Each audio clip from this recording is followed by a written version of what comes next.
Hello, everyone, and welcome to the Lesser Saints of Discord, the weekly show that you all immediately forget exists until you remember it, in which case you immediately regret it.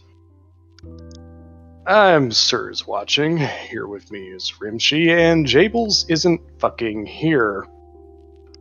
Also, I have a bit of a cold. Yeah, Jables is off talking with family about, I don't know, stuff.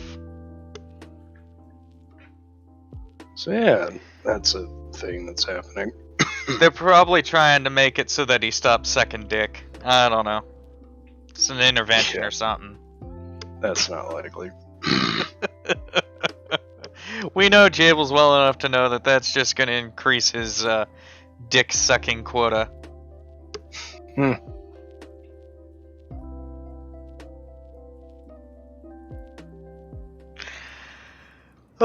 So, if anyone wants to hop into the waiting room. Oh wait, is there? Yes, there is a waiting room.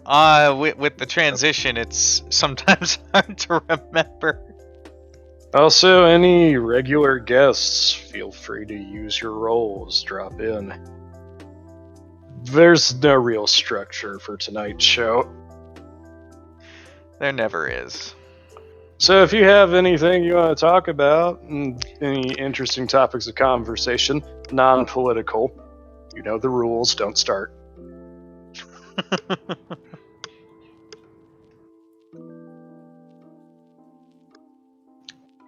And while you're all filing in, we're just going to bullshit about how each other's weeks have gone. I hired someone for the first time. Interesting. I have no idea what that's like. Yeah, it was mostly just sit down, do this paperwork. All right, now get your ass to work.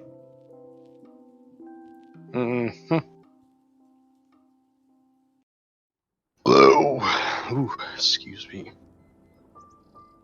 Pizza's coming back to remind me that I ate it. Mistakes were made. What's up, Bubba? My son's just sitting outside my door in his little walker thing, just grinning like he ate shit. Yes, biotech. Pizza indeed. Biotech. Also, I haven't seen anal. you in a while. I have said the thing. Thanks, Biotech. I think it's a little late to be congratulating him. I mean, the kid's going on a year old now. August. Yep, August 13th. I know that because my nephew was born on the 12th, and it was the day before.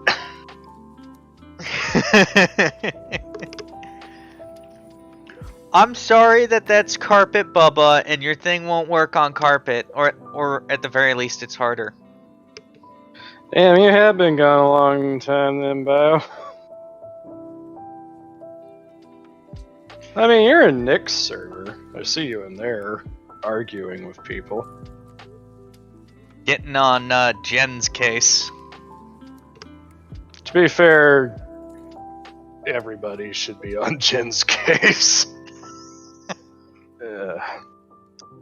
I mean, apparently, according to her, Jables is transphobic.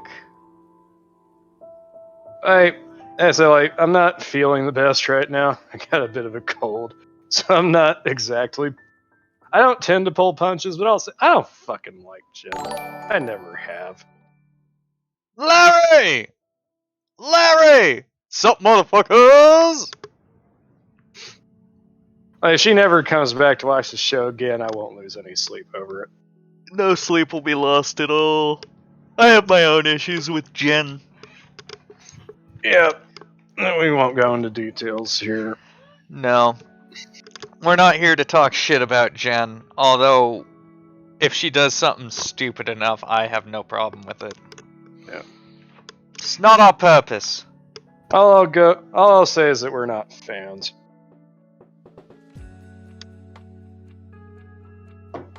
Larry Kubiak subscribes at tier 1, that is 33 months now. Sup, motherfucker, indeed.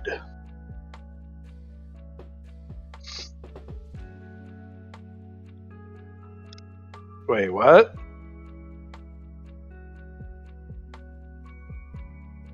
$33 subscribed.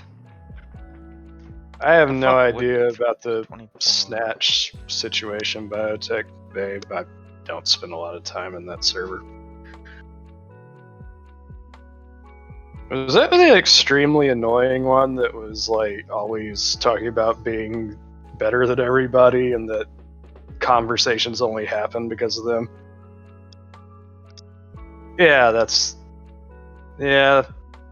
I mean, it was fun to fuck with them for a bit, but I got bored of it pretty quick. The thing of it is I don't even think they realized that I was fucking with them.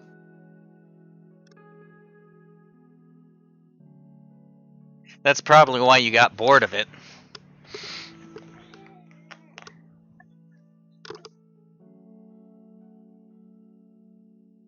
It's like, they never got combative towards me, and they never seemed to catch on to the fact that I wasn't taking them seriously and was kind of... Like, I wasn't overtly making fun of them, but anybody reading into my text would have seen it.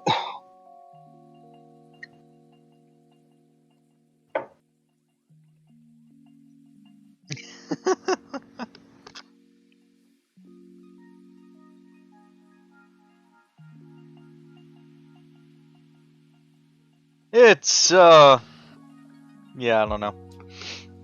I don't know what to say here. We don't have Jables, and Sir's on the outs. He's dying. He's not gonna last the hour.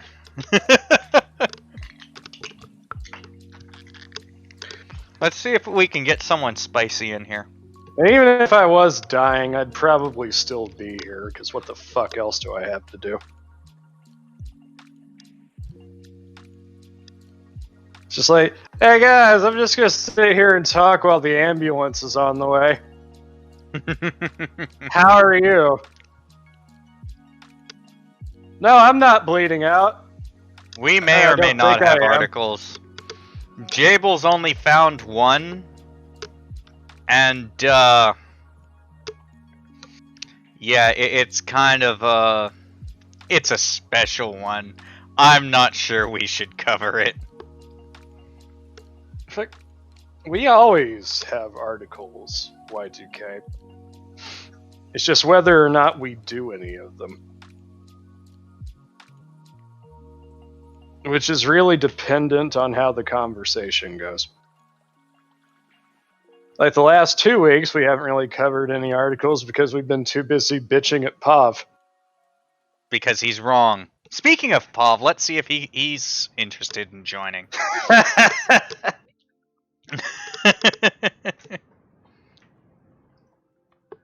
Oh, he's not online. Just damn him! Wheel the sub in real quick.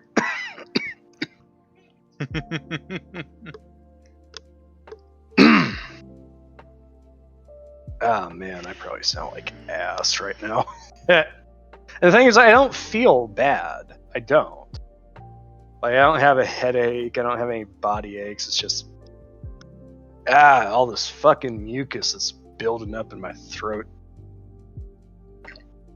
Well, I'm considering throwing my kid in a giant planting pot and just spinning him.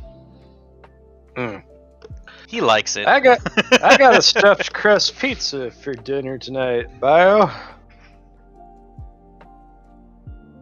Larry? Homie, don't play that shit. I ain't the bitch.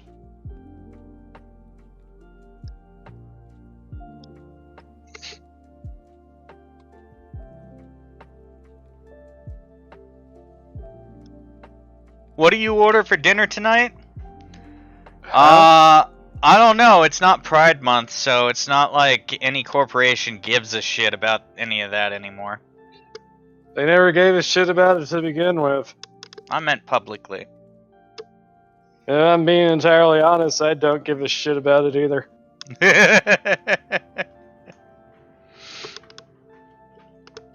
Yep, it's Canada Day. Hooray for Canada.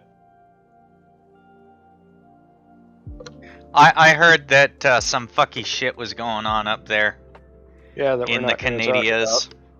Yeah, we're not going to talk about it, but I heard some fucky shit was going on. You know So what, Larry, for fucking...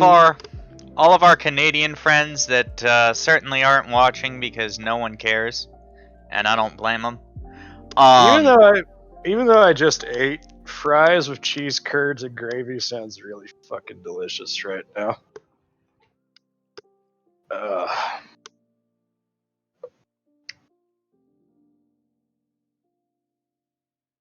Yeah, I'm just turned around watching my youngin' be fucking weird.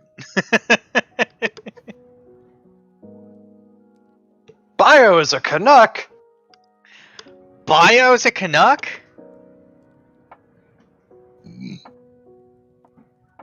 What's that got to do with anything? I don't know. I don't know either. Don't even know why I made a point of it.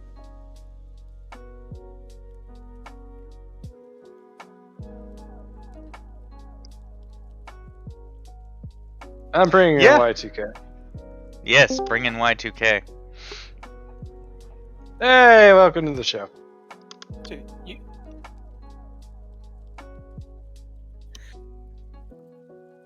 you wanted spice? Salt is technically a spice. It's also a mineral. And it depends on what type of salt you're talking about. All that good stuff with the iodine and all the. Well, I mean, are you talking about table salt? Anything that can chemically be considered a salt? Yeah. Salt is anything that can physically be considered a salt? What, you guys got no articles or nothing tonight? Oh, we've got articles. We've always got articles. Oh. Yeah, I've got a backlog of articles that we haven't covered over the past few weeks, and Jabel's found one article that's kind of fucky. As I said, the last 2 weeks we just bitched at Pav for most of the episode. I mean, that's entertaining. Mostly because he's wrong. He is wrong. He's absolutely wrong. He's definitely wrong about Kenobi. Oh yeah. Oh yeah. I haven't watched that. Don't. It's not worth it. Like, I had no intention of getting Disney Plus as it is. I have a young child. I have Disney Plus. Kenobi is definitely not a selling point for Disney Plus. Oh shit. What has been a selling point for Disney Plus lately? That's a good question. Like, I own. I don't think I have an answer. I own all the Disney movies. I like, for the most part. The only selling point for Disney Plus right now is the entire collection of movies that are like from days gone by. I mean, I already own Lilo and Stitch, so I have the apex of Disney. My wife hates that movie. I mean, they do have the classic Simpsons seasons now because they bought Fox. That's not a selling point Corporate either. bastards. No, the classic ones, not the newer ones. That's the first few seasons of Simpsons are fucking fantastic. Amazing comedic writing.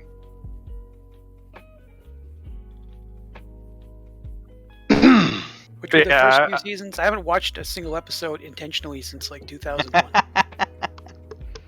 Well, The Simpsons first aired in 89.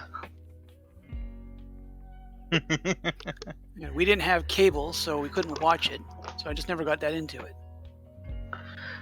What did you say, Rimshee? I think it's like up to season 7. Simpsons is pretty consistently excellent, and then it just kind of goes downhill from there. 5 for sure. I think season 6 and 7 are in debate as to whether they remain in that greatness or they're the start of the decline. Well, I'd say like that's when like the decline is starting to set in, but like you still have good shit there. After season 7, though, it's just like fuck. Oh yeah, I don't think anyone disagrees after season 7 is bad.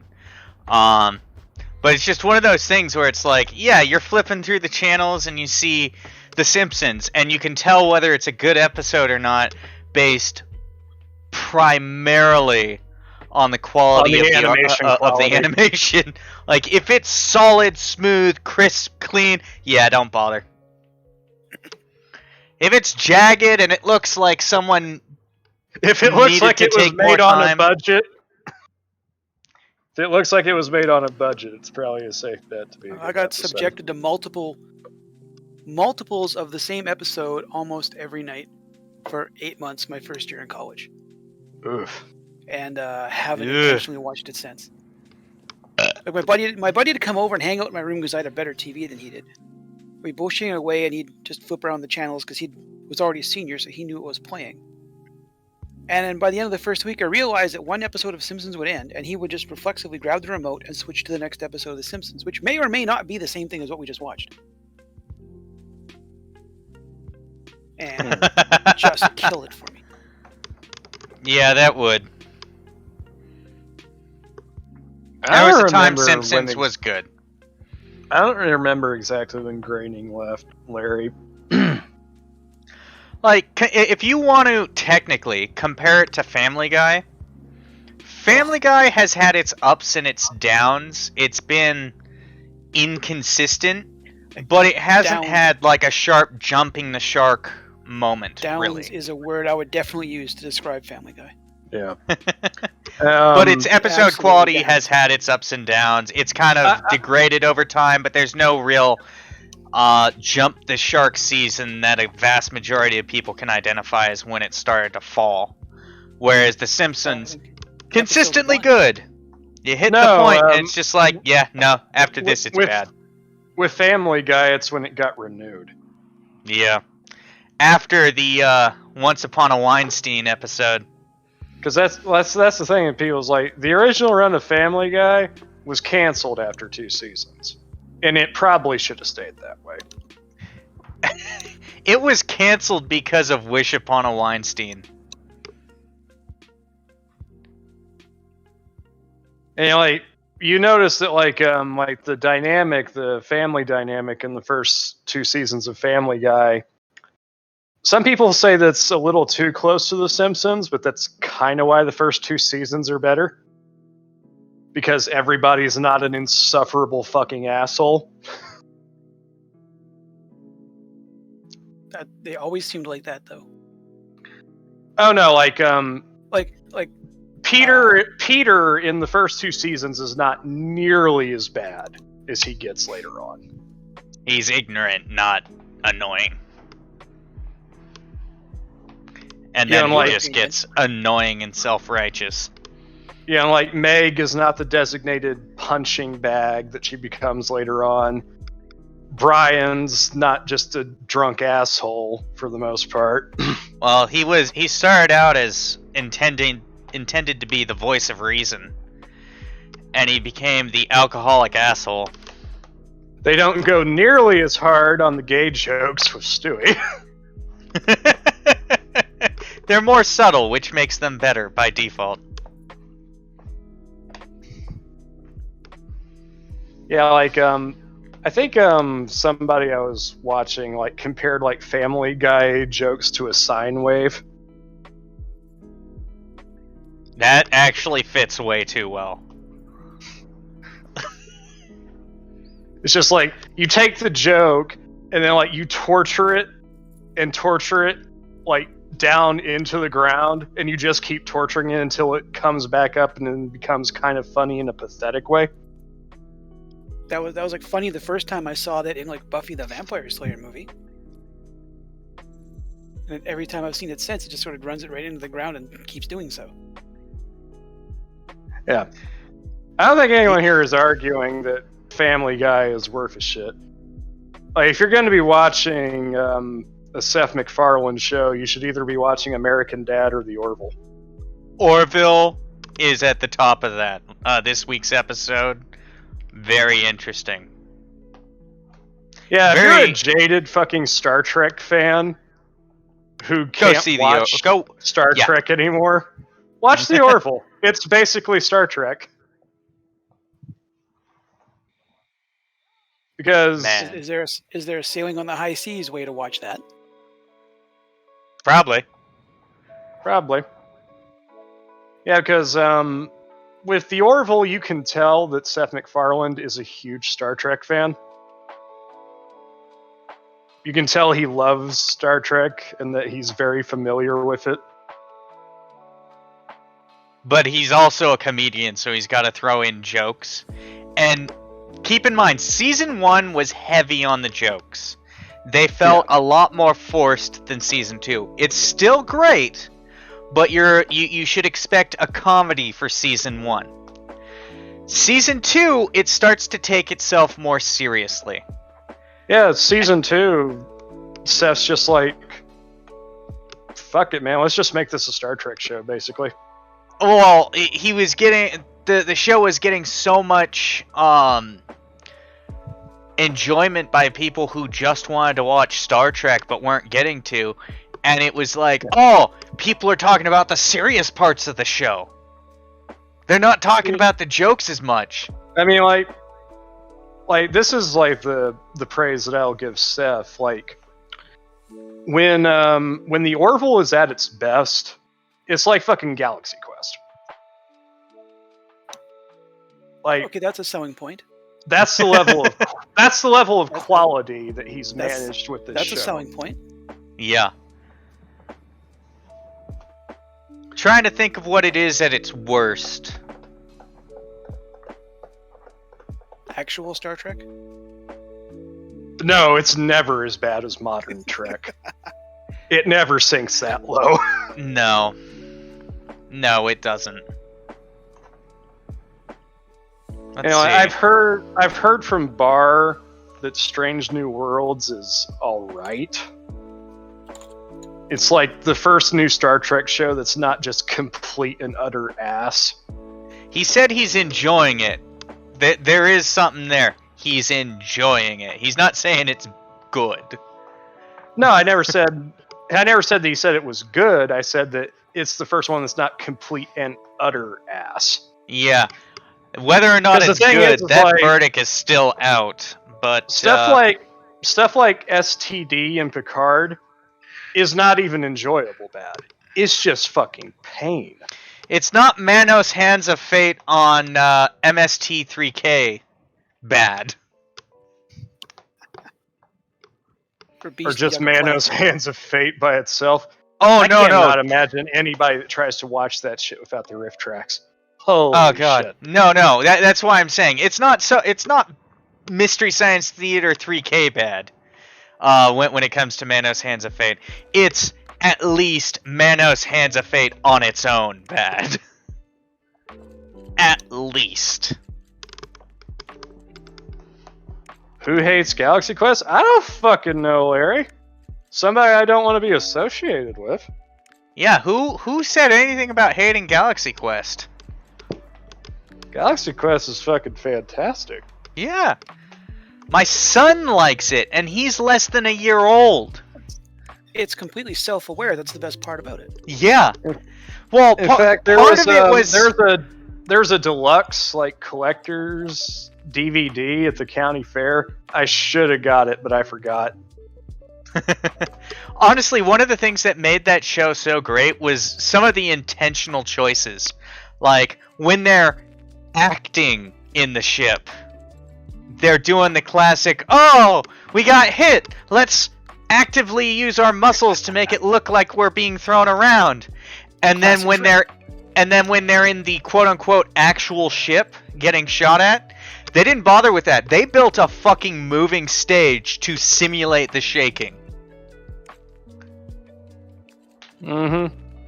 Like, that thing had effort put into it. Yep. And of course, you have Tim Allen, who's just being awesome. But yeah, so awesome. Season 1 of Orville, Alan Rickman fantastic. Alan Rickman plays a great character in everything, but he was really... He sold it. It seemed like he was enjoying that show with how much he pretended to hate it. He had to have. I fucking miss that guy. Oh yeah, no, that's sad times. But back to the Orville. Season 1, expect a comedy. Season 2, expect it to be more serious, but it's Seth MacFarlane. It's still got comedy in it. Season 3 so far, there's absolutely comedy, but it's really taking that serious road and keeping it serious. It's like everything that starts out like intentionally just one-shot comedic accidentally builds up continuity, and now they have to keep going with it. Yeah, like they've walked it back a little bit with some of the characters. For example, was it? I forget if it was season 1 or season 2 that this happened, but Lamar, who was their navigation, I believe, ended up getting promoted to chief engineer, and it just goes to it explains how he's going through that process and how his personality is changing a lot. Certain characters, like the chief of security, the original one, Alara, they decided there's nowhere they could go with her, so they gave her a good story arc, completed her story arc, and then replaced her with another actress that was older and wasn't playing the naive, trying to trying to find their place in the world kind of young character that Alara Katan was playing, what was billed as, because they couldn't do anything with that as a chief of security. So what you do is you play that completely straight and then write in some backstory later on to explain it. A time travel episode or something, like just have it keep going and have like pretend no one notices, and then have like a back in time episode that explains it all. And it was like, I thought she was a little weird after that. I think they did a much better job with their path for it. Yeah, like obviously I don't know anything concrete, but like my theory for like the Orville season 1 is that Seth basically sold it to the producers as like, oh, this is going to be like another Seth MacFarlane comedy. And then once the first season was over and it got a following, it got traction, he's like, okay, now I'm going to do what I actually wanted to do with this show. It definitely comes across as a satire with an homage to its roots, which is Star Trek, specifically TNG. Was Norm Macdonald on that show? Yes, dear. We're still talking about the Orville. Some show with a blob, but I'm trying to remember if it's the same show. Last week and the week prior, we were talking about Kenobi. Well, we didn't talk about Kenobi last week. We talked about how Pav is wrong about Supernatural. Oh yeah, that's right. Last week was Supernatural. Like, not even so much that he was wrong about Supernatural, just that he said something bullshit and we called him out on it, and he tried to defend it and then gave up on defending it and used hyperbole as his defense.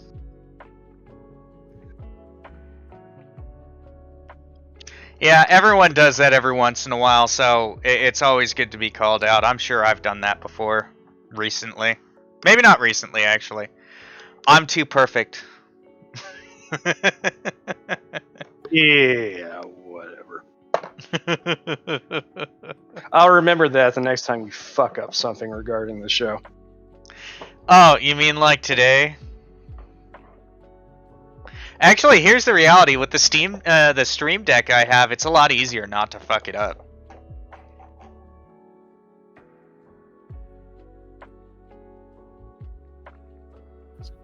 Yeah, like, if you don't like Star Trek, you probably wouldn't like Galaxy Quest. I will agree with you on that, Larry. Yeah, it's like saying that if you don't like westerns, but that means you wouldn't like Blazing Saddles. I don't know. You might like parody.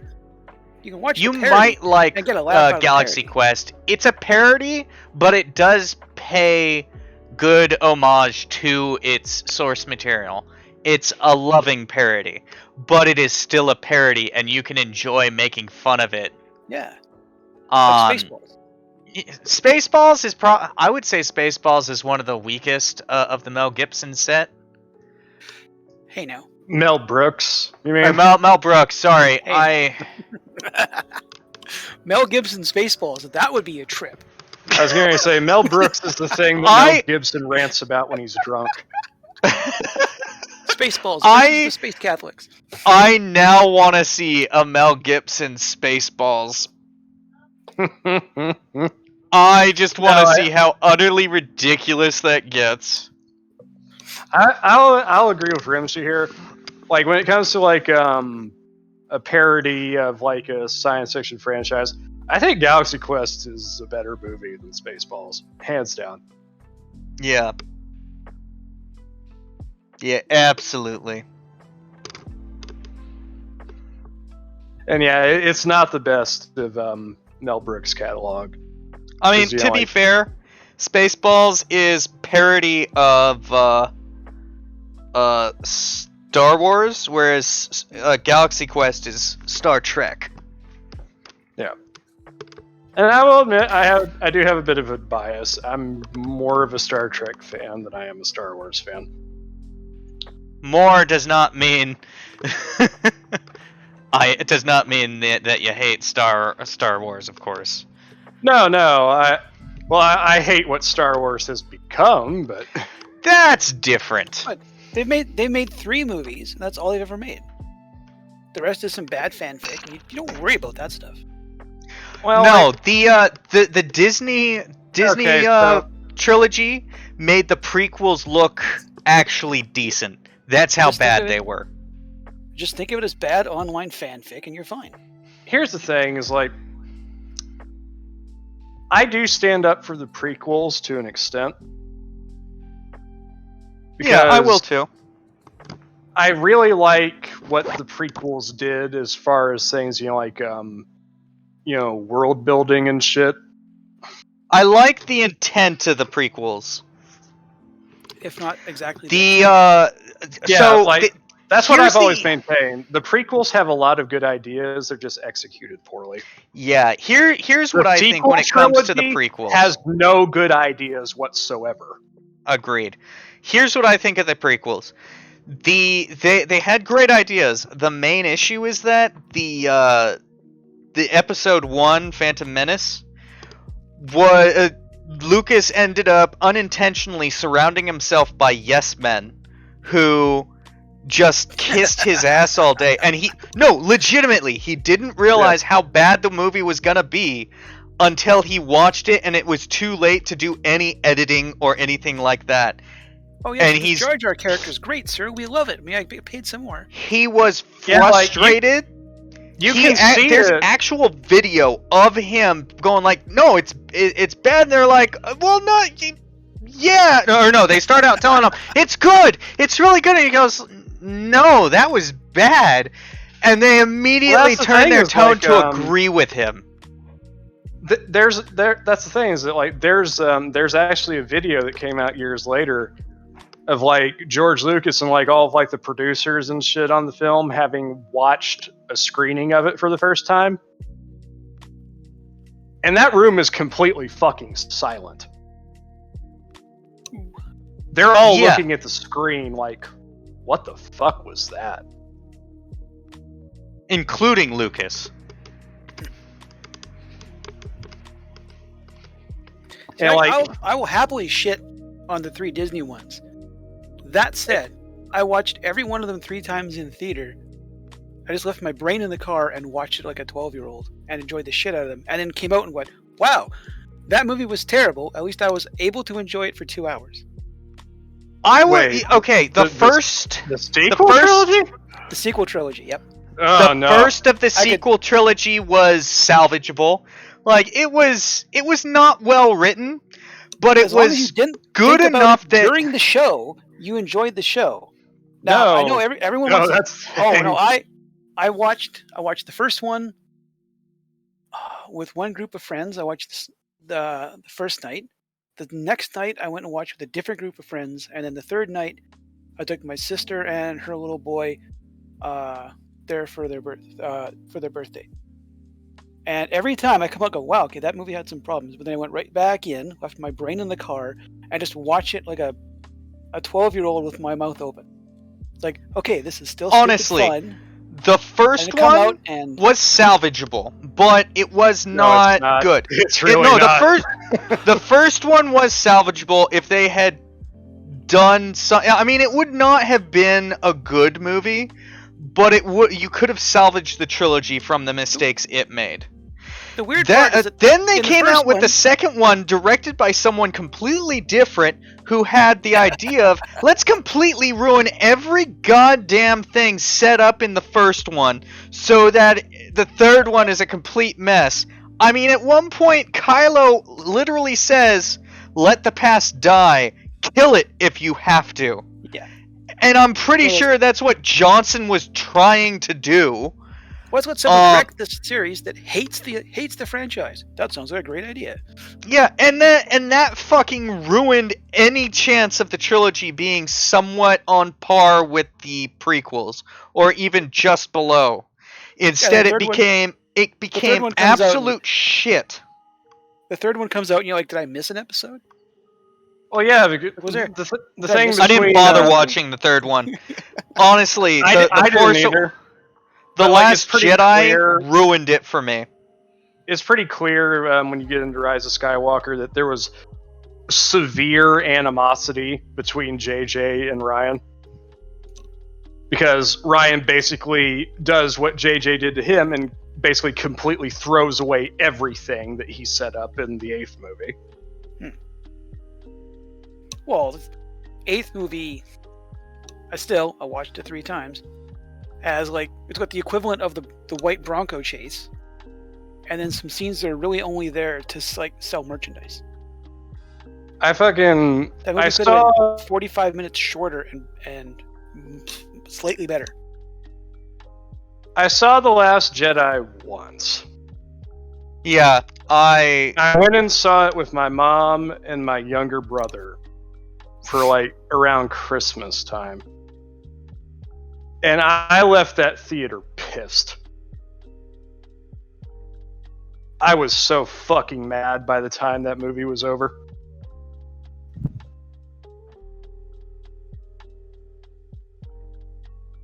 No, I liked them at the time, and then came out afterwards, and then thought about how bad they were. Just so I got my money's worth. And so, like, even during the movie, I couldn't shut off. Everything I was seeing on screen is like, this fucking sucks. This fucking sucks. I don't think I was that hard on it, but there were certain things that I'm like, why the fuck is this even happening? And then the whole hyperspace missile bullshit, like, the sheer amount of destruction that happened there, why the fuck wouldn't you weaponize oh yeah, I lost hyperspace. My shit at that. I lost. Like, why the fuck wouldn't you? At that point, you can destroy an entire fleet with one hyperspace drive. You're destroying probably like 30 times the material that you're fucking using. Oh, hyperspace drives are very expensive and very hard to make. Yeah, like, that's nice. You see the damage it can do? You see that happen, it's like, why the fuck was the Death Star a threat then? Why didn't somebody just hyperspace a fucking battleship into it and solve the problem? Yeah. That one move completely broke space battles in Star Wars. They went for what looks cool, not what works. And of course, you know, like JJ in the next fucking movie is like, has to explain that way. It's like, oh, that was like a 1 in a million chance. Then why the fuck did she do it? Yeah, like that doesn't redeem her actions. That just makes her look even worse. Don't even start with the things she should have done or should not have done. It's like, oh, we're not going to tell anyone on the ship what we're doing. We're just going to let all the ships in tow get shot up one by one. It's like, wow. Oh god. Okay, great way to make it look like you're playing for the bad guys. Which You know, also, one line that's could not how have. space works. That's not how One space line. works. There is. If they had added one line, it wouldn't have redeemed that entire decision, but it could have at least somewhat fixed it. Just looking at Poe and like quietly, we've got. How do you think that they're tracking us? Do you not think it's possible they have a spy on here? We gotta play this close to the vest. That could have at least remedied some of the issue. It would not have fixed it. It would not have redeemed it. But you could at least have had some plausible deniability as to why they were doing that, keeping it so close to the vest. But no. I'm just not Also, telling like- you because I'm in charge and you're an uppity no. Well, All also, of a it's sudden like, my wife he's starts one of- laughing from the other room. If they were going to start setting her up, like I thought they were trying to set her up as the, Yeah, I thought Leia. she was the Good plan. fucking villain. and they could have, if they put way more work into it, it paid off, but it would have at least made some kind of sense. Like, If they had made her has the anyone- villain, anybody in the rebellion ever not told everyone else what they were going to do? yes, but that was during cell warfare, where they had splinter cells off doing their own thing. That way they couldn't give away information across the entire rebellion. But that was also I think, compartmentalization of information for security purposes. That was not, hey, we're running for our fucking lives. We're getting picked off one by one. Let's fucking keep everything away from everyone else with no discernible explanation. yeah, I feel like we might need to soon transition away from this because I can get caught in this for a long time. This is a whole show on its own. Because as I've like fucking the entire trilogy was fucked from the outset. Fucking I still like the first one. The Force Awakens is a dog shit movie. Hmm. It's not quite as bad as The Last Jedi, but it completely fucks the trilogy from the very start. It Which tried one? to be like New Hope. The Last Jedi. Not The Oh, Last yeah. Jedi. Force Awakens. Force It Awakens tried to is be like shit. A New Hope. It hit a lot of the same beats. It somehow needed more explanation, despite there already being too much movie. The Force Awakens completely undoes everything that happened in the original trilogy in the title crawl. Yep. Like, the First Order, okay. Before the movie has even started, in the title crawl, we're already fucked. Yeah, the First Order. Completely reasonable that it could be the remnants of the Empire. Totally reasonable. Reforms, comes back to try and take over. But what the fuck? That's about where my sympathies end. There's entire series of novels based on that. Yeah. Yeah. Thrawn. Yeah, so Well, I haven't read any of them. I'm going to say that I've never read a single Star Trek novel, but I know Star Wars. that's. I know. Either or. and that was the thing, is that before I've never read a single Star Wars novel, but I do know that the plot of several of them is like, oh, there's still like, okay, we took out the Emperor, but the Empire is still an entire thing out there to deal with. Then you had the Imperial Remnant, which was a bunch of admirals and military governors basically becoming warlords and shit. It's like, oh, we took down the head guy. And it's like, oh, well, good thing they're not a giant hierarchical structure that everyone knows where they fit in everywhere. Yeah, That's the not gonna Empire fix it. didn't collapse after the Battle of Endor. They just wanted to have a nice happy ending there in when that movie came out in 80 what? Six? No. I can't remember. But ultimately, there being remnants of the Empire makes sense. Completely reasonable to happen. Makes perfect sense. How they went with that, or how they took that, is dog shit. How Hux got to be an admiral. Yeah, I mean, That guy got to be when in charge. Boy, who promoted this guy? He kissed the most ass. That's what it was. And then he fucking turns on the Empire in the last one. I know I said I didn't watch it, but that doesn't mean I don't know about it. He fucking turns on the Empire and becomes the fucking spy. Oh, Yeah, because we're gonna try and pull a Callus here. Yeah. I'm trying to remember what his title was. Was it Investigator Callus? Lieutenant Callus? Yeah. Something like that. From then- Rebels. And then he gets discovered and immediately gets executed. It's like, well, that didn't work out for you, did it?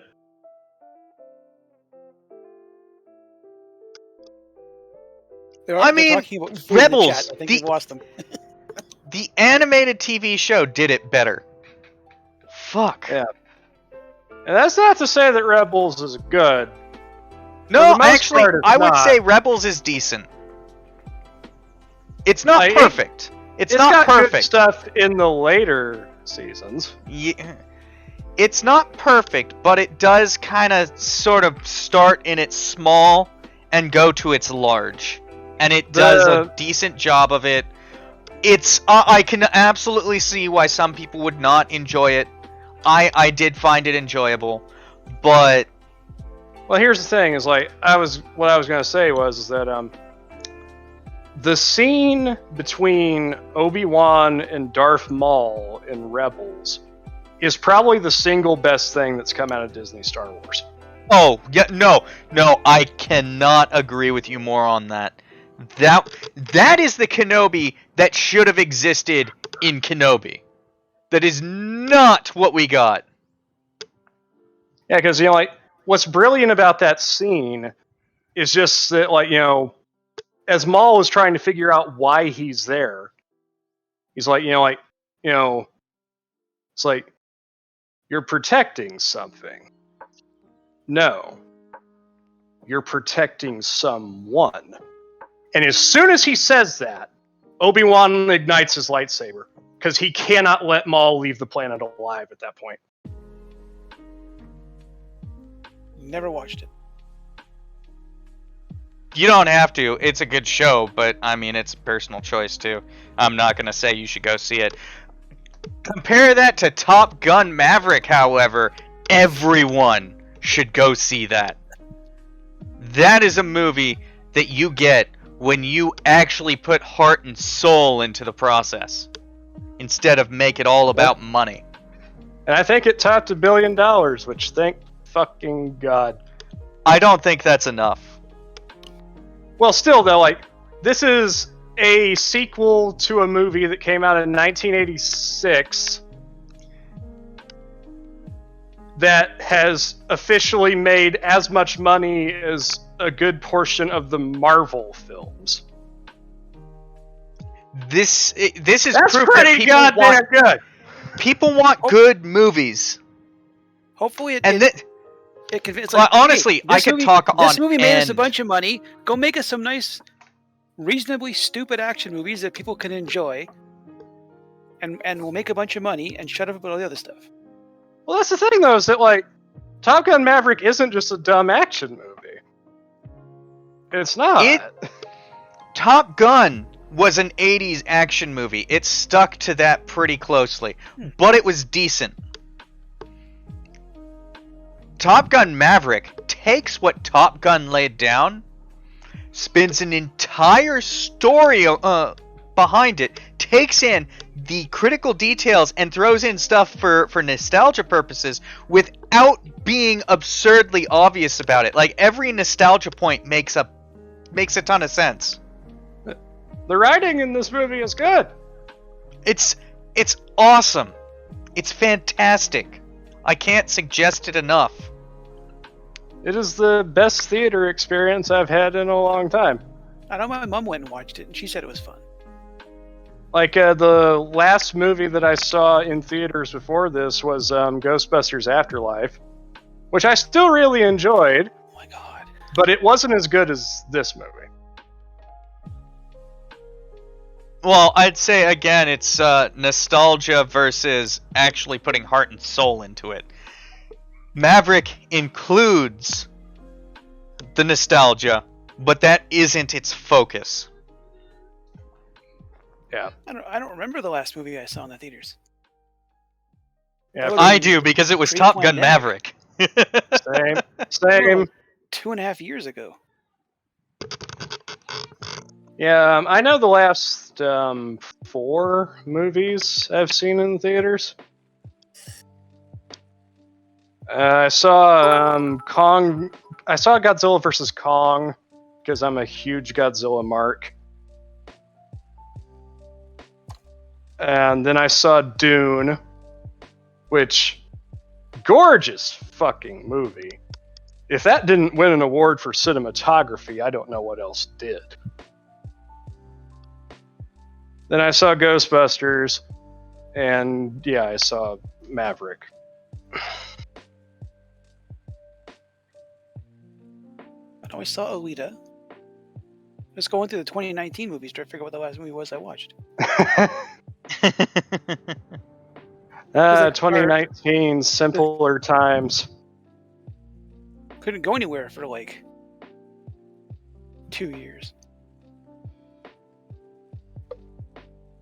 It might have been Rise of Skywalker because that was in December. Oh, you poor bastard. Just everything started falling apart. Yeah, okay, so I think we have just confirmed Rise of Skywalker was the beginning of the end. I mean, it was the last major I haven't watched movie the movie that in hit 2.5 years. It before was the so bad. coof.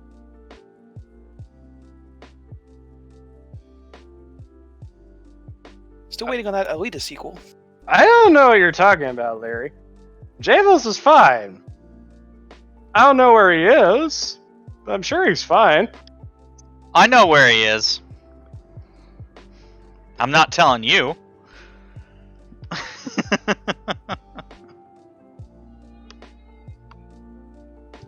Yeah, we have to have some secrets here. Yes. Nah, he's perfectly fine. He's, like I said, he's with his parents. For the 4th. He got a ride home with his cousin. Oh yeah, because you guys celebrate Canada Day 3 days late. That's right. No. Fuck Canada. I don't want to be. I don't want to be stuck in the maple leaf of tyranny. But that's a political thing, so we'll stop it there.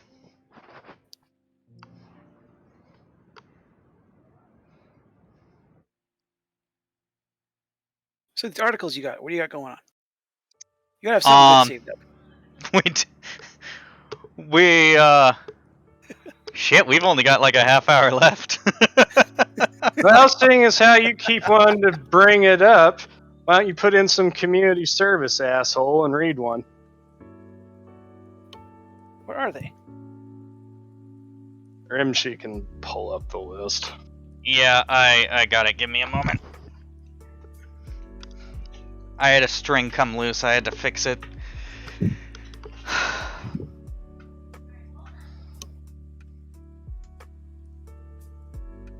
Let's see. The list is on my browser, so yeah, we're not covering that one. That one's a bit dark. Yeah, don't want to end the show on a depressing note. This show is already depressing.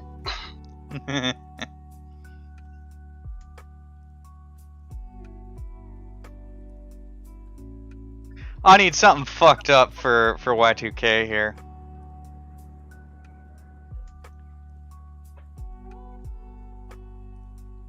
Hey, Canuck is here. Canuck!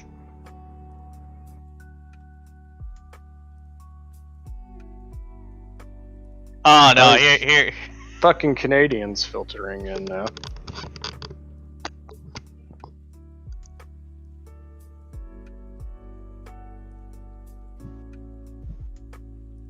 I didn't see you, Canuck. Okay, this one's a little old, but Well, it's not like we're a Fun's- current event show. yeah. Do we have a guest role yet? Or do we just have the regular guest role? I think we have the regular guest role.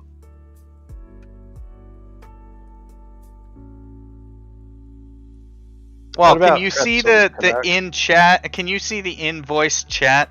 Y2K.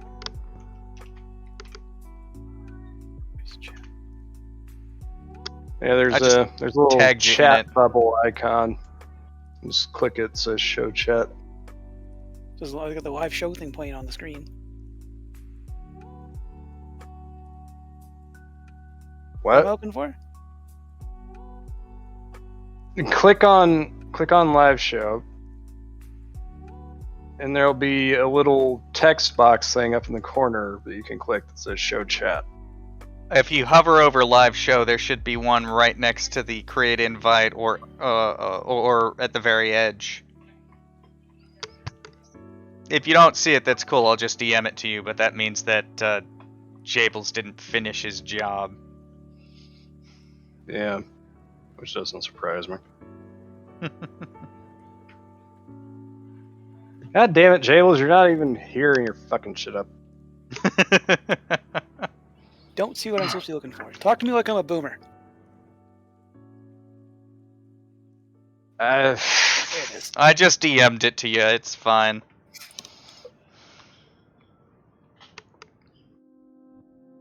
Oh, I've read this one. Alright, let me verify that I didn't fuck this up. Oh, yeah, I did fuck it up. Give me one moment while I fix it. God damn it, I know this. Rimshee. I know this case. Heard of a couple things. Alright, ready when you are. Missouri woman says she got STD in a car. Auto insurance to pay out 5.2 mil. This one's been fun to watch develop online. I'm Missouri- sure. The Missouri Court of Appeals has affirmed that an insurance company must pay 5.2 mil settlement granted to a Jackson County woman who claims she unwittingly caught a sexually transmitted disease from her former romantic partner in his par. Partner in his par. What's a You spoon rating, cannot. You Maple Leafs in your poor English. It's the issue of having two official languages in Canada. I barely even speak the other one. But you know of it. In an opinion issued Tuesday, a 3-judge panel found that the judgment entered against Geico General Insurance Company through earlier arbitration proceedings was valid. The insurance companies sought to undo the action, claiming errors were made in Jackson County Circuit Court and the settlement agreement was not done in line with Missouri law. Geico, according to 15 court minutes can papers- get you 15% more STDs. Jeez. The woman identified in court records as Ho notified Geico in February 2021 of her intention to seek monetary damages, alleging she contracted HPV from an insured member in his automobile. I don't see how that's Geico's problem. Yeah. It happened in a rental car. The man caused her to be infected with the STD despite being aware of his condition and the risks of unprotected sex. Were they not wearing seatbelts or something at the time either, or what the... I don't think the insurance car company- was moving. Yeah. Well, Well, okay, let me better- rephrase that. I don't think the car was moving under its own power. the insurance company declined the settlement, sending the case to arbitration. In May 21, the arbitrator found the man and woman had sex inside his vehicle that directly caused or indirectly contributed to cause the HPV infection.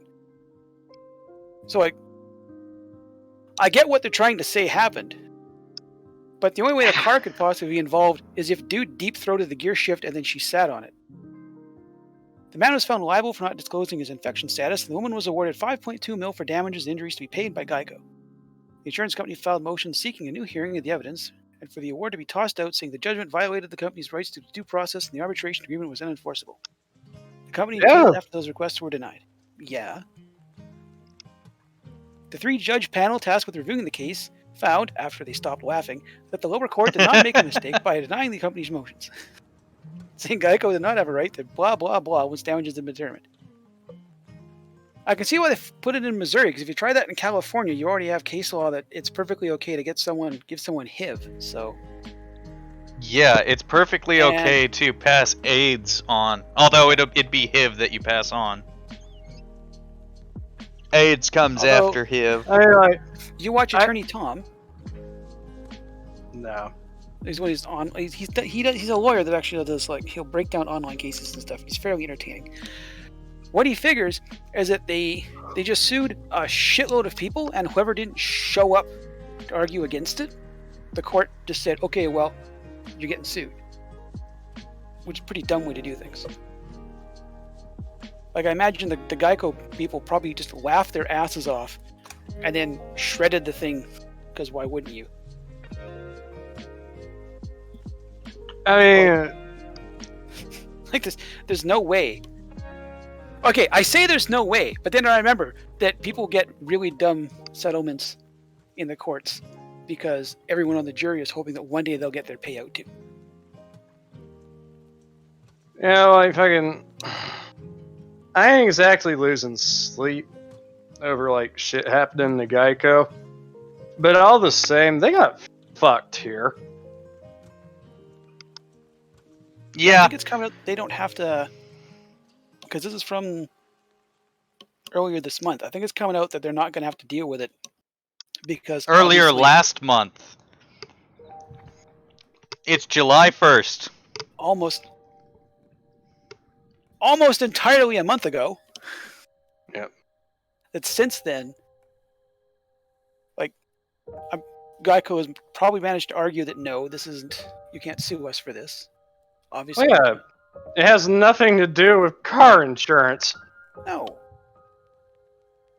Like, even if they were doing it in motion and had an accident, you still could sue Geico for it because that's like operator error. Yeah, you could sue Geico for the for payout for the accident itself, but given the cause, no, the STD's on you. Oh well, it's in you. Yeah, it's just like, oh, it's like he knew he was infected, and then he infected me. It's like, well, you should have told him to wear a fucking rubber, bitch. Yeah. Well, it's HPV, so You know, like, it takes two people to engage in unprotected sex. You were one of them.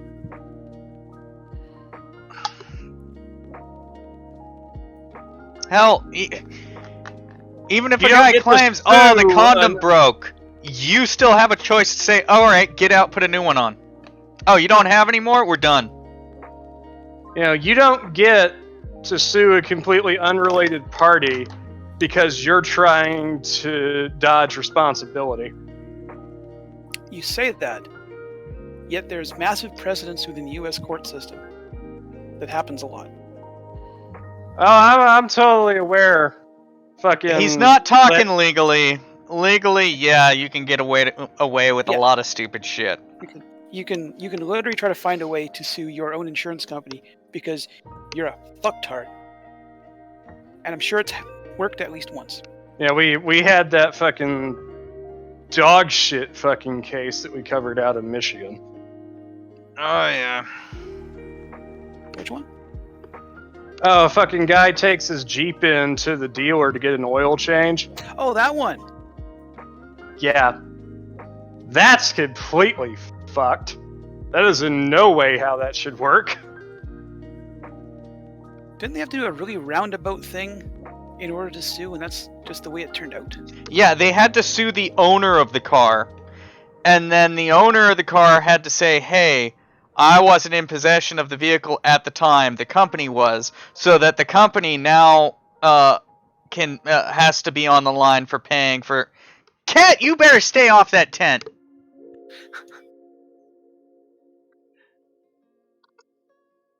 Yep. But yeah, Then we're wandering off.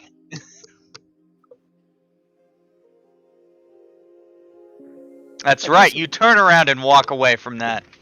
There's been some pretty dumb successful lawsuits out there. I mean, I know there has. The big Yeah, one there have against, been plenty of dumb lawsuits. I mean, the one we were just talking about is fucking dumb. Hold on. He was getting ready to bring up an example, and I want to hear it. Oh, I was going to say the one in California against Monsanto recently. Oh, which one's that one? Oh, it's like some couple claims they got non-Hodgkin's lymphoma or something from Roundup, despite the fact that that doesn't happen. but they chose to try it in California, in front of a jury of Facebook moms and burnout hippies who were just happy to be paid to be in jury. Yeah, of course.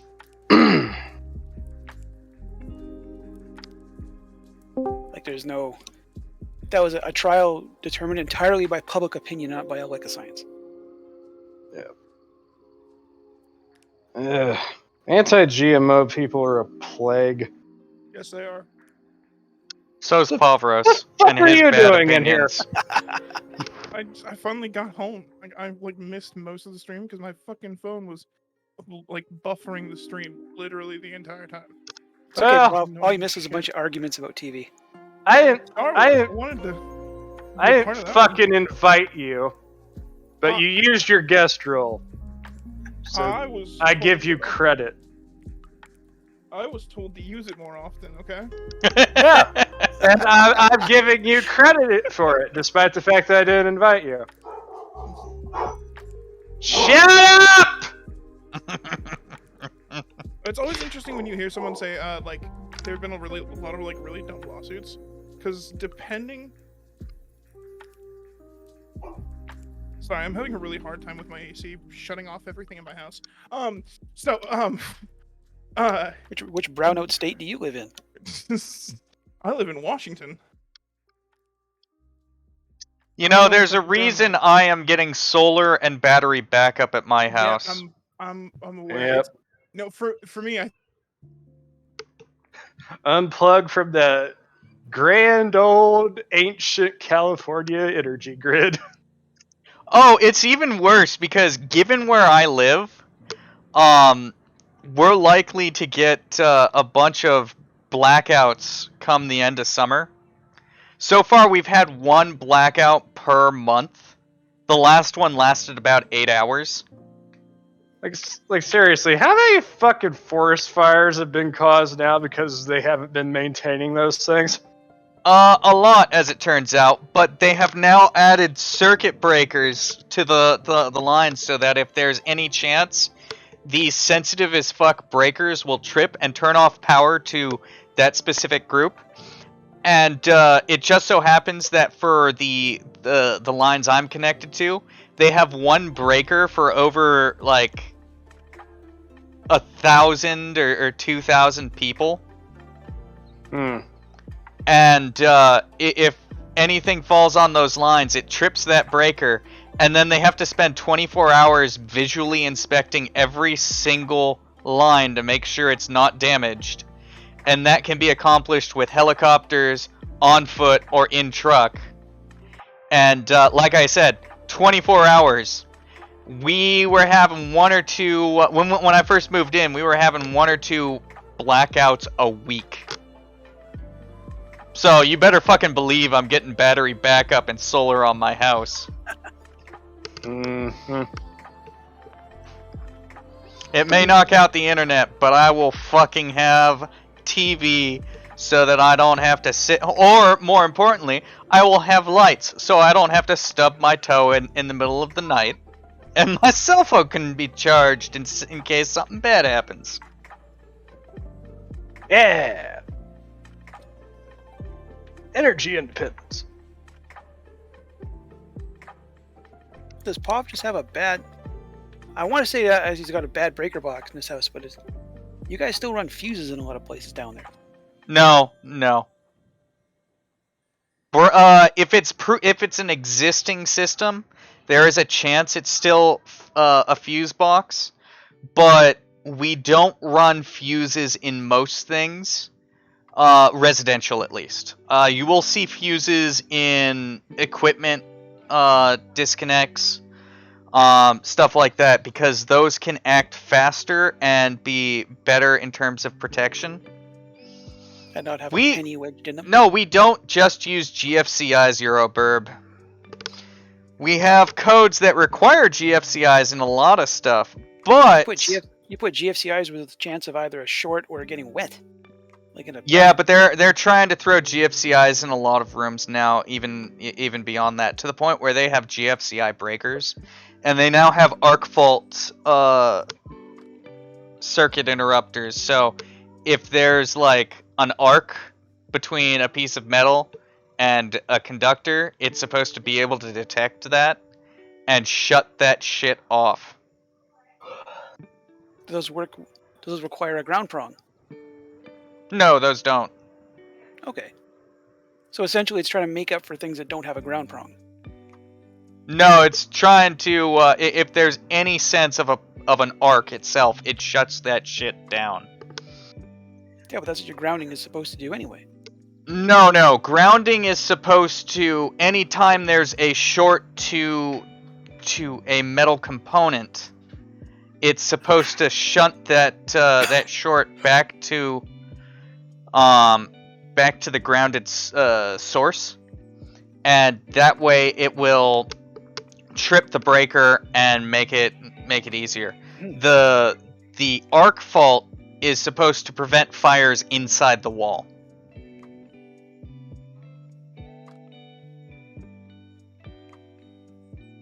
So let's say you've got a hot arcing to a neutral inside a wall because it's been rubbing against the staple holding it in place and expose the copper. It's supposed to detect that. It's supposed to detect that arc and shut off the circuit before it can light that fire inside your wall. It's actually to code now that those have to be included in any. Basically, most rooms in a residential house have to have that now if they're new construction. Yeah. Okay. Observe, everyone. I haven't done any actual. Rimshee is actually educated on. I haven't done any actual residential stuff since I was like 20 working with my dad, so it's a long time ago. Yeah, I got my California state cert back last year or 2 years ago, and with a little I bit just of YouTube, finished my apprenticeship last year. With a little bit of YouTube and some bravery, I know I could install a new circuit in my house from a new breaker in my box. I would not. I'd rather hire my sister to do it because she's a journeyman, but I know I could do it on my own. Yeah, I take care of that shit myself because I'm a fucking journeyman.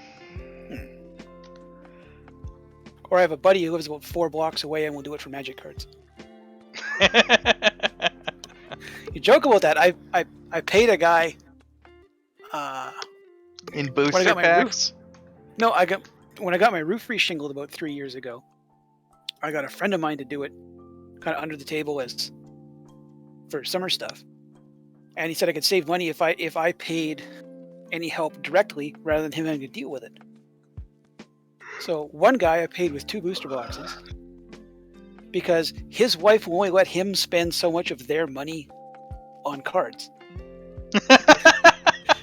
So you're like, no, I spent an afternoon and I got a bunch of stuff all on my own. It's not a problem. I didn't spend money, dear. Didn't spend a dime. Spent an afternoon on a roof putting on shingles and came back with 2 booster boxes. Yep. Magic cards, officially cheaper than cigarettes. And afterwards, you have something you can sell. Exactly. Joke. I have not worked in 6 months, and I have been living off of selling parts of my collection. So. Oh yeah, fucking some of those cards go for crazy shit. Yeah, we've got right now there's plenty of people on the books on my local or at my local right now because of this economic downturn. So I'm just glad I still have a job. Yeah. It's not so much a downturn up here. It's the fact that I am 48 with a fucked back, a bad shoulder, and got fired from my last job with a 2-inch thick disciplinary folder. So, I'm not making that last part up, by the way. I've seen it. Did you measure it? Are you sure it wasn't 2.5 inches? I got to hold it. It was hefty. Are you sure it wasn't 2.5 inches? I know you. Yeah. Being unemployed isn't a whole lot of fun, at least not for me at the moment. No, I know the feeling, especially since I have a mortgage. I have to watch that shit. Yeah, you know, like the only reason why I'm not really freaked is because I paid my car off this year, and I don't really have any major expenses left. Oh yeah, all my stuff's paid off. It's just But- utilities and insurance. I'm still fucking sitting at home with nothing to do, not making money. That doesn't make me happy. You clearly need more hobbies, sir. I have hobbies. Drinking is not a hobby. It's an activity, but it's not a hobby. I don't drink. I never drank. I don't have hobbies. I have a mortgage. You have a kid. That too. Yeah, Yeah, you You could have have said their hobbies. child, and everybody's just like, "Oh yeah, that makes sense." You have a kid. That means you have their hobbies. Yeah, basically. Yep. Are you stocking up on Lego for when like they're old enough to play with it, or No. as any responsible No. parent would do? Oh come on. I am not stocking up because I don't know what he's gonna want, what's gonna be popular at the time. Lego will always be popular. It'll always be popular. Yes, but I'll which tell you packs what, are gonna be man. popular? You Oh, start them off I with have. basic stuff, and then you buy them the really fun, like the really weird stuff. that I comes still out later. have my Legos from back in the day, so there's at least that. That's I not wish enough. I had mine. You could always just start them off with Star Wars. Everybody loves Star Wars Legos. Well, that's the thing. I was gonna say is like the problem with Legos now is that Legos aren't fucking cheap anymore. No, they are not. No, they I- aren't. My buddy is allowed to buy one big expensive Lego set every 2 months, because otherwise he will spend thousands of dollars on Lego. Yeah. So his You wife can let him spend buy. $1,000 on a single fucking set. Oh, he's got like a remote control bulldozer and shit too. It's the coolest Lego ever. He bought Like, that if you- Optimus Prime that came out a month ago. Like, have you He's amazing. seen the Ultimate Collector Series Lego AT-AT? No. No. That thing is fucking insane. How's the box compare to the Millennium Falcon? That like cubic yard of Millennium Falcon box. I don't think it has quite as many pieces as the Millennium Falcon, but it's definitely bigger. This thing is huge. Epic Series. 18. Oh my. Yeah, man, look at that thing.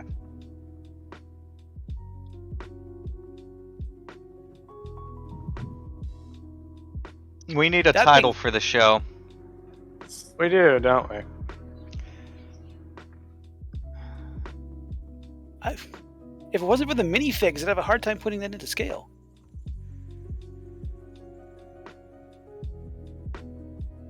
And then the other major one, which is one that if I had the money, I would have it. That Titanic set that they put out.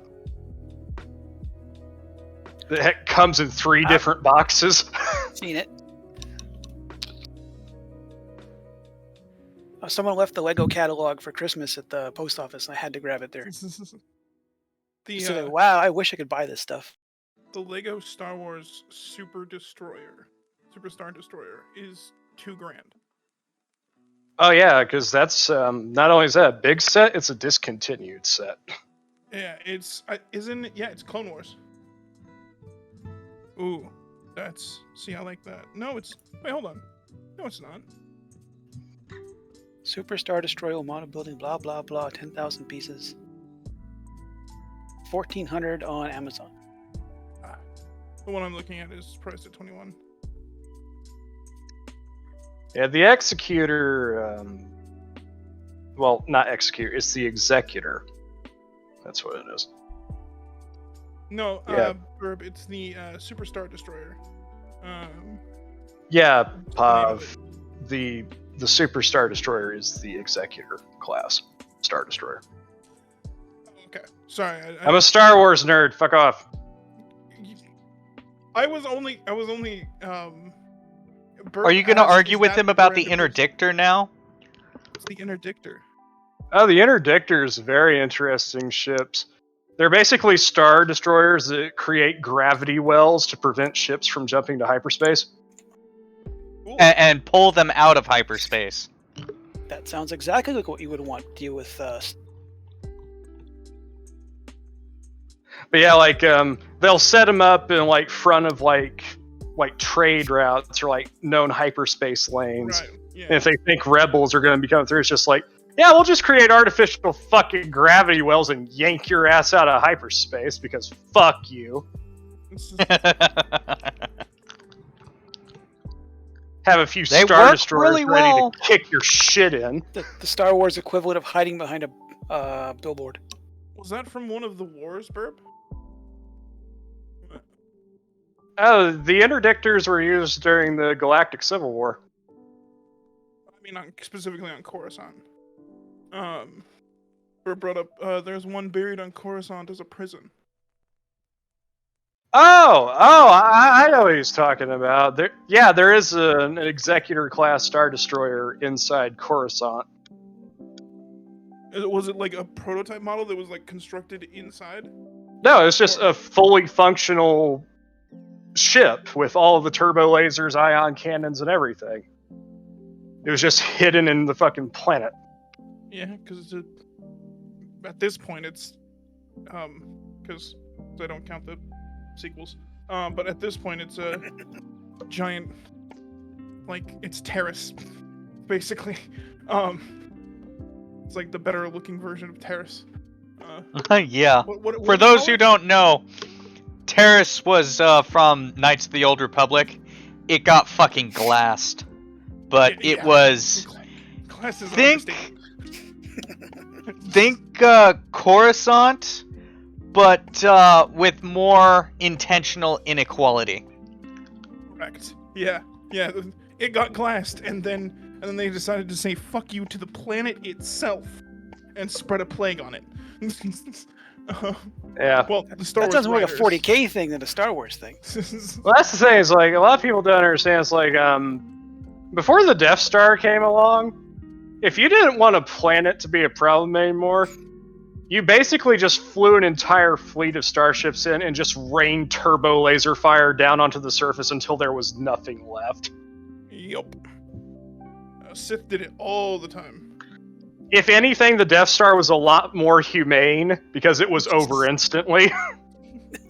Humane. Yeah. Humane. That's what we're gonna call It was a lot quicker, that's for sure. it. Because like even like with the whole fleet of ships raining down turbo laser fire constantly, it could take days to completely glass the surface of a planet. You do that as punishment. And yet they still did it during the days of the Empire with the Death Star fully functional. Well, yeah, because they we only got hadn't- one Death well, Star. Okay. They- Oh yeah, the that's Death one Star thing. couldn't be everywhere at once. Well, there's also other reasons, like, you know, at the time.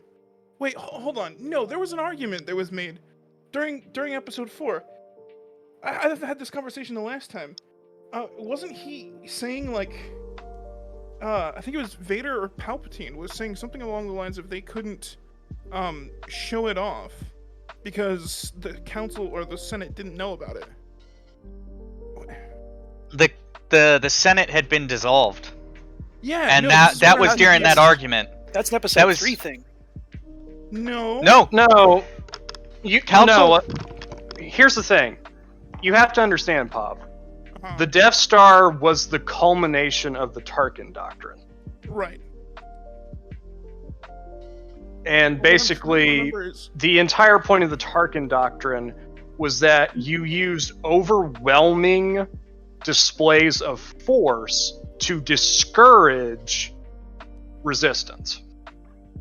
Because even with as big as the Imperial fleet was, they couldn't be everywhere all at once. Well, there was no empire that could be all over the galaxy at once, not even the Rakata. And They though, were fucked. Like, you want to talk about fucked people, the Rakata were way worse than the Empire. yeah, but like Tarkin's whole reasoning and the reason why Palpatine went along with him in developing the Death Star is that like if we have this thing, just the mere notion that we have it and people knowing what it can do, they won't want to fuck with us. That was the intention anyway. remember there being something, maybe it was a book I read that was set during, like, in between 1 and 2, or, I'm sorry, 4 and 6. But there was some reason why, like, they weren't just using it, like, you know, a white person uses mayonnaise. All right, so here's the Oh, you can't reasoning. You couldn't just Here's drive the it out and start reasoning. shooting everything. Yeah. Yeah, Pov. Here's That's the not reasoning. They did not have a full strength test even until episode 4, and it wasn't until episode 4 that they dissolved the Senate. So kind of the Senate doesn't play into this after episode 4. It may have been mentioned, but it gets dissolved in episode 4. The reason that they're not using it willy-nilly is because in episode 4 it's not even known to the galaxy yet. It may be known to the rebels, but it's not known to the galaxy as a whole.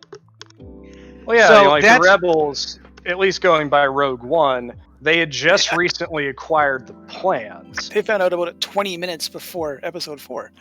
Yeah. You know, like the Death Star has at Or that maybe point a day or just something like that. become, the Death Star at that point has just become operational. Well, I remember the Sun Crusher. Oh, the Sun Crusher was bullshit. That was from the Dark Jedi series, right? That thing, that's like one of the most bullshit super weapons in the expanded universe. I'm looking these up. For people that don't know what he's talking about, the Sun Crusher is basically a ship the size of a starfighter that's made of like this super uber dense alloy that's like basically indestructible. And it flies into the center of stars and causes them to collapse on themselves. That sounds kind of a one-use item. It is a one-use item. What was it going to be? What was the alloy? Because it wasn't. I cannot fucking remember what it was made of. Yeah, All I know is that this thing was bullshit. Something or otherium. Unobtainium from Pandora. Destroying a planet is one thing. Causing complete stellar collapse, that's an entirely order of magnitude bigger. Like the Empire still needs like planets for people to live on and stuff. I mean, do they? Well, I said like Yeah. Yeah, The you still need territory to do shit like grow food and get minerals from, and people are the still Sun resources. Crusher was not commissioned by the Empire. Okay, This was yeah. after the Empire had fallen. But the Galaxy Gun was. Yeah, it was. The Galaxy Gun was the revived Palpatine's pet project. Yeah. It was basically this big fuck off gun on the outskirts of the galaxy that fires rounds into hyperspace.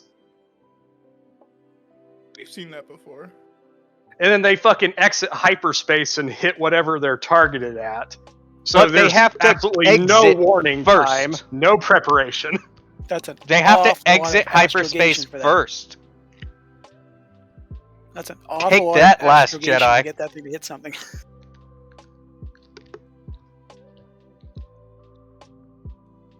You know, like he had all kinds of shit when he like came back to power. Like he had the Eclipse class Super Star Destroyer, which had its own miniature version of the Death Star super laser.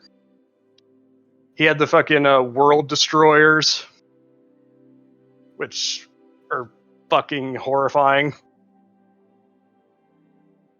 Planet Killers, I think is what they're called. But yeah, like they're basically these gigantic like spaceborne factories that come down and just like destroy entire planets and turn their resources into war machines. That just sounds efficient. And they're like super fucking tough and hard to destroy. Okay, so the Sun Crusher was one of Grand Moff Tarkin's secret super weapons that he was developing. So Tarkin was developing it, but it never came about before the Empire collapsed. Yeah, I can look. Yeah, because like it ends up getting like the plans for it end up getting stolen, if I remember correctly. And then some lunatic is just like, yeah, I'm just gonna fly around the galaxy and saying collapse stars. I never paid attention to the Galactic Civil War era. I enjoyed post original trilogy with what was it? Following Jason? Was it Jason Skywalker? Or I don't remember. And then I've always been huge into Old Republic era when it comes to Star Wars. That's where all my knowledge comes from. Which doesn't really end up being. Yeah, I like the Galactic Civil War era, but I also like the Clone Wars era as well. I really like the Clone Wars era. I love the Clone Wars era. I like the Galactic Civil War era. That holds a special place in my heart because that's the original. That's what I saw first. But the Clone Wars era, the animated TV show is awesome, but it's a pain in the ass to properly watch it chronologically. Like the date, kind of is. You'll get bored. You'll get bored up until like season 4. It's release. The episode release dates do not correlate with the actual timeline continuity. Yeah, it was definitely written as tales from a war that just were individual arcs that happened at different points in time.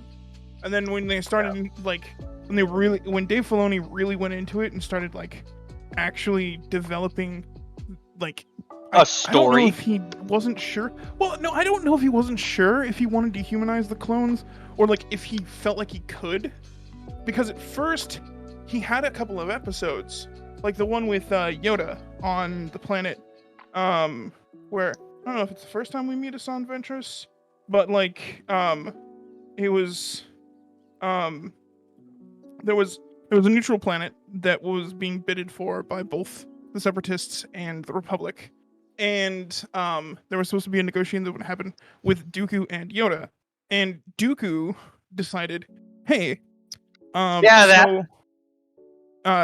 he's like, hey, so I have an idea. If you think the Republic can protect you, then how about we test Yoda? He's like, what do you mean? Well, I'll send all my battle droids after him, and if he can make it here and not die, then you side with him.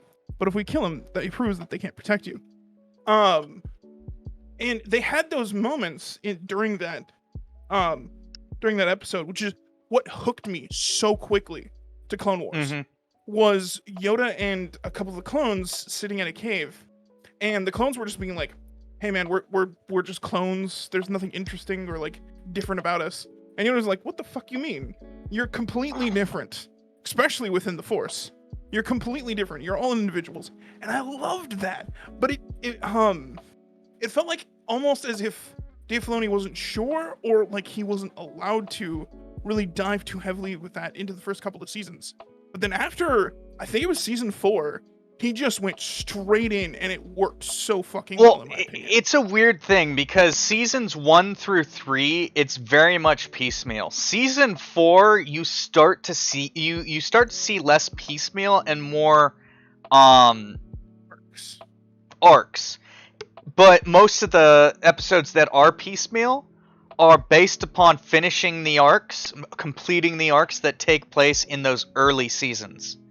And then I think season 5 is where it's pretty much all set on what season it is, where the timeline is. So seasons 5, 6, and 7 are where it's at when it comes to that sort of thing. It's a pain in the ass. If you go on Disney Plus right now and you try watching the Clone Wars, it's aired based on episode air date, instead of chronology, which I would much rather have it air based on chronology, because it makes a lot more sense. True, but like Disney Plus isn't gonna, or Disney's not really going to, Disney doesn't give a shit about Star Wars. They care about the money they can make off of it. let's see. Which, ironically, is a lot less since they cut Lucas out. Start putting the No, wrong people no, in it charge was of things. no, it was 100% season 4 when that kicked in, because you had a kind of weak one being the Water War with God, I'm so terrible with names. If I was better with names, I could probably have like full-on conversations with people about things. But it's the two different water species that lived on the same planet. Remember that? Yeah, the calamari and the squid people. I don't remember what their species name is. Yeah, and then the next arc that came out after that in season 4 was the Umbra arc, which most people consider is one of the best arcs from the show. So I think you're right. It was either season 3 or season 4 where you do get some backtrack episodes where they just cover the arcs of the previous seasons. I think it's in both season 3 and season 4, but season 3 it was more heavily done, and then season 4 they just had to cover what was left, but it was more of those arc stories. Yeah, okay. I think by the time we hit Darth Maul. I think by the time we hit Darth Maul, we started getting something a little bit more consistent, including what is it? The ancient ones, the god and his kids. The confluence point or whatever it's called. Yeah. Where like one of the kids was just literally pure dark side, not evil. The son, pure dark side. The daughter, and the father. The son was pure dark side, the daughter was pure light side, and the father was supposed to be the balance. Yeah. And they had that whole thing with Anakin and all that kind of stuff. I'm sorry, Y2K.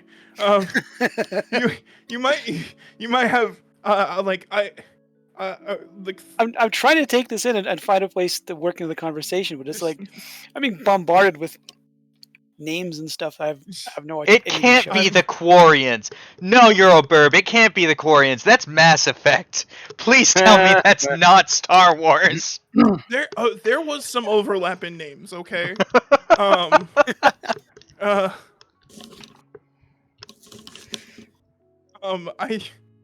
I don't think again, I'm terrible with names, so like I can't make an argument either way. Oh no, she's trolling. Could be. No, it's the Mon Calamari. Yeah, that's definitely one of the species. I forget the squid faces. Yeah, the ones that sided with the Empire, or separatists. Sorry. That's also another thing. I get names also mixed up. Fucking terrible at this. This is the reason why I don't do debates. I will fuck everything up. They're Tessic. Or Quarren. Okay.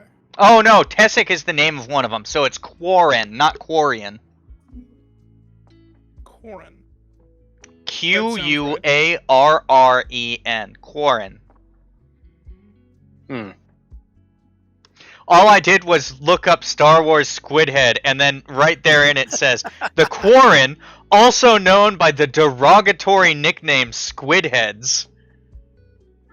Cool! I was racist to a non-existent species!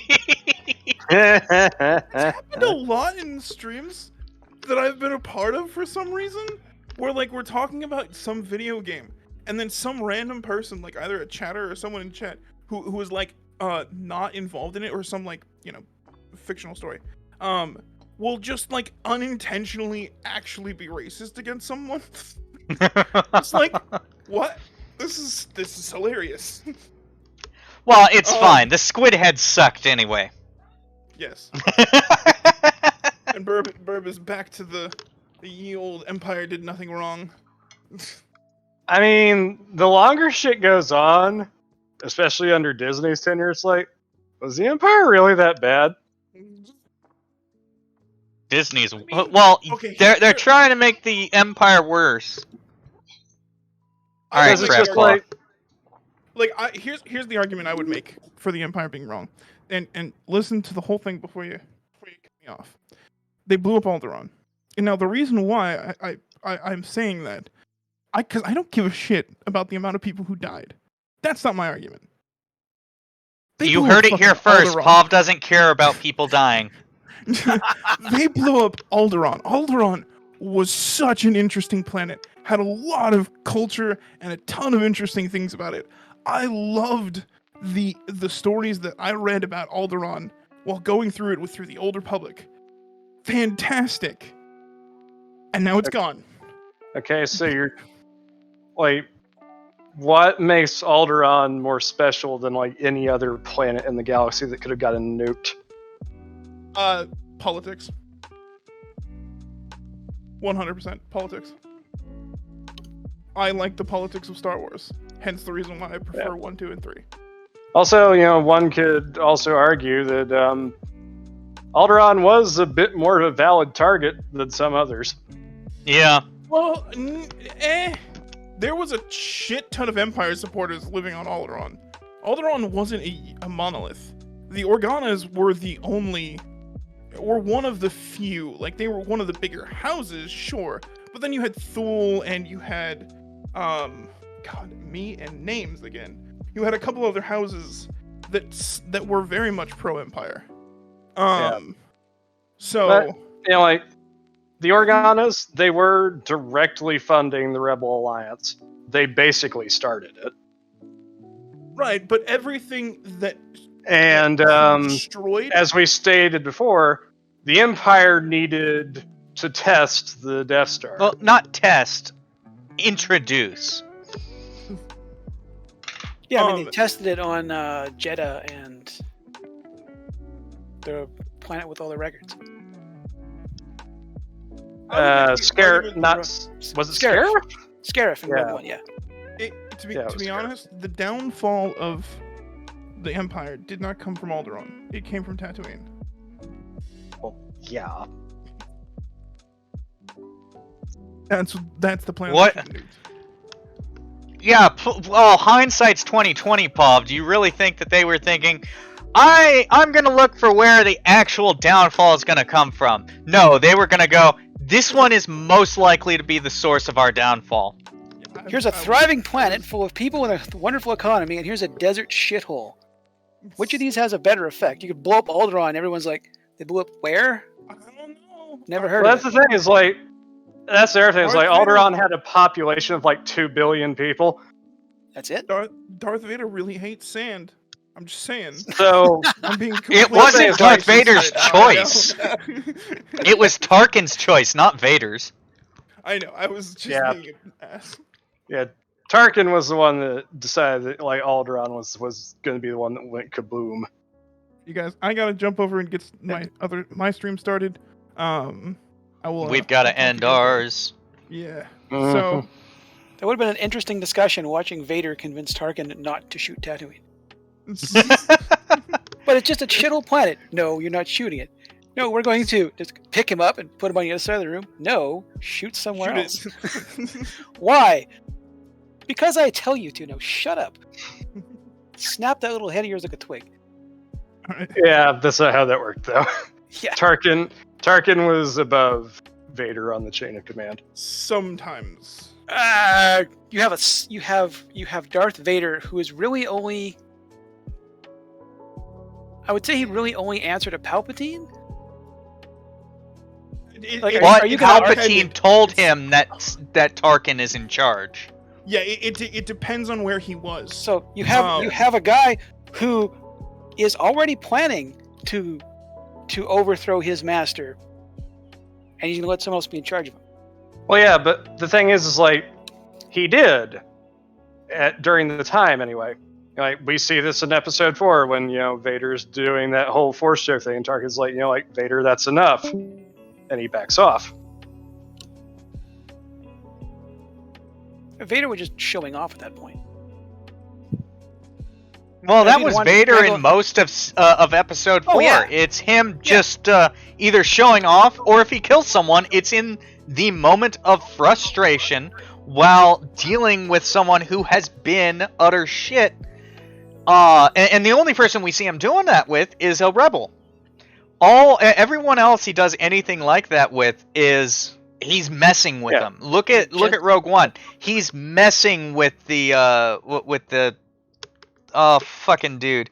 He's choking him. Director Krennic. He's messing with Director Krennic, trying to remind him of his place. He's not trying to kill him. You don't see him start killing people until after the Death Star is destroyed, because most of the people he knew, most of the 501st, were on the Death Star. You see him kill Obi-Wan. Oh yeah, he was going to do that anyway, though. Yeah, that's not that's not the same sort of thing. Like I said, the only officers and people under his command you see really get killed start to happen after Episode 4, after the Death Star. If you watch Episode 3, it's like, yeah, dude, it's like you cut off all my limbs and left me to burn to death. I'm not exactly happy with you. Yeah. And if you ignore Kenobi because it's utter shit. Yeah. It ruins the story. Then it makes a lot of sense why the last time we met, I was the student. Now I am the master, and why they're so hesitant around each other. Well, yeah, because that's the thing is like, you watch after watching Revenge of the Sith, if you go back and get down, dog. After watching Revenge of the Sith, if you go back and watch A New Hope with the context of having watching Revenge of the Sith first, you notice in that fight that Vader is much more controlled. He's much more careful in how he approaches his fight with Obi-Wan. He is not going to get overly aggressive. He is not going to make the same mistakes that he did previously. Then you watch him obliterate the scenery fighting Luke.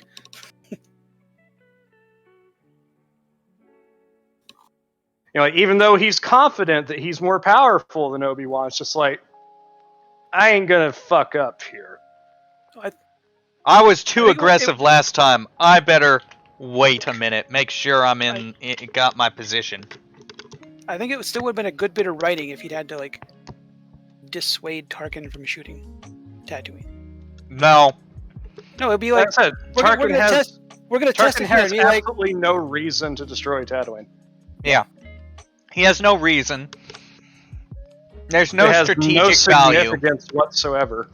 There's no strategic value to destroying Tatooine, and in fact, there's strategic detriment to destroying Tatooine, given that it would be a test. It would be a test. Simply because of Jabba. Yeah, well, Jabba's one factor. As powerful as the Empire was, they still didn't want to fuck around with the Hutts all that much. Yeah. That's one detriment, but even beyond that, let's say they spoke to Jabba and he left planet. They still wouldn't be using that as their premier destroyed planet to introduce the galaxy to this weapon. So it would be purely a test, and that would allow it to get out, given that Tatooine was destroyed. Why was Tatooine? That makes no sense. Yeah, in the case of Alderaan, Alderaan is a major political player in galactic politics. You destroy Alderaan, that shows the rest of the galaxy. It doesn't matter who the fuck you are, how important you are, how wealthy you are, what your population size is. If you fuck with us, we're gonna wipe you out. Tarkin would have been the one talking Vader out of destroying Tatooine. Vader has more of a reason to destroy Tatooine than Tarkin.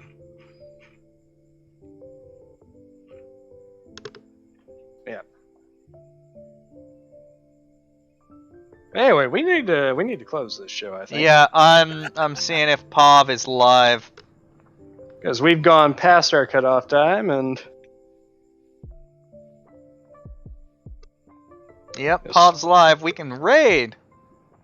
Alright. Well, everybody, this has been your Lesser Saints of Discord with me, Sir is Watching, and Rimshee. We are here every Friday, 4:30 Pacific Standard Time, 7:30 Eastern Standard Time. Come back next week. Maybe.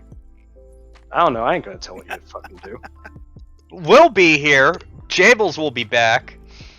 Yeah, we hope to see you there, but we won't be disappointed if... What the fuck, cat? Yeah, Jables isn't the best selling point. Alright, everyone. We are rating now. Have a good night. Late.